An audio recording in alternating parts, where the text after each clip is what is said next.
donné que j'étais très intéressée par l'aérien depuis mon enfance, pratiquement. Juste après mes études en école de commerce, j'ai tout de suite souhaité travailler dans l'aéroport.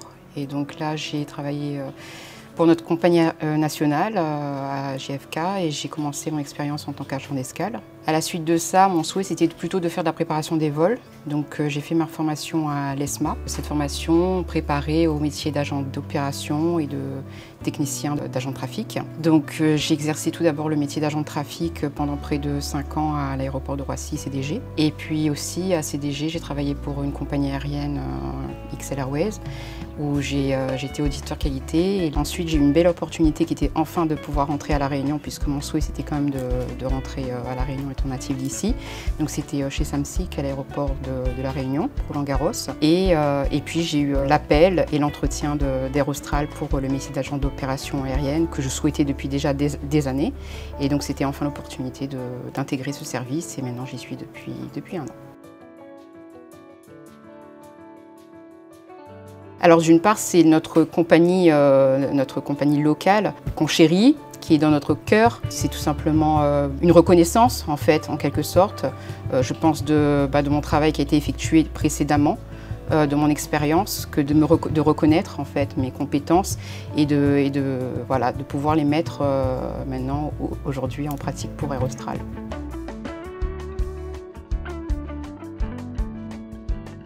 Agent d'opération, il s'agit principalement de préparer la route qu'utilisera le vol. On va vérifier les données générales du vol, c'est-à-dire sur quel avion volera l'équipage. Donc on vérifie l'état technique parce qu'en fonction de son état technique, il peut y avoir des limitations. Ensuite, on va vérifier la météo.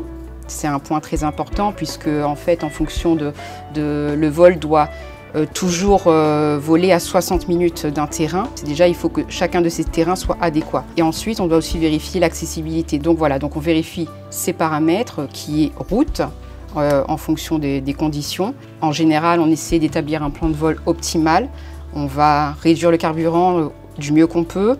On va réduire le temps de vol du mieux qu'on peut. Et en fonction aussi des conditions externes. Alors pour ce métier en particulier, je pense qu'aujourd'hui, il n'y a pas de frein. Et s'il y en aurait un, il faut oser pour tenter de les écarter. Et il faut tenter. Dès qu'on a une passion surtout, il faut tenter. Et je pense que d'une manière générale, pour tous les métiers, pour les femmes qui aujourd'hui n'oseraient pas faire certains métiers parce qu'ils sont plutôt masculinisés, voilà, merci, il faut tenter. Et aujourd'hui, voilà, c'est la preuve et il y a la journée de la femme qui est mise en avant.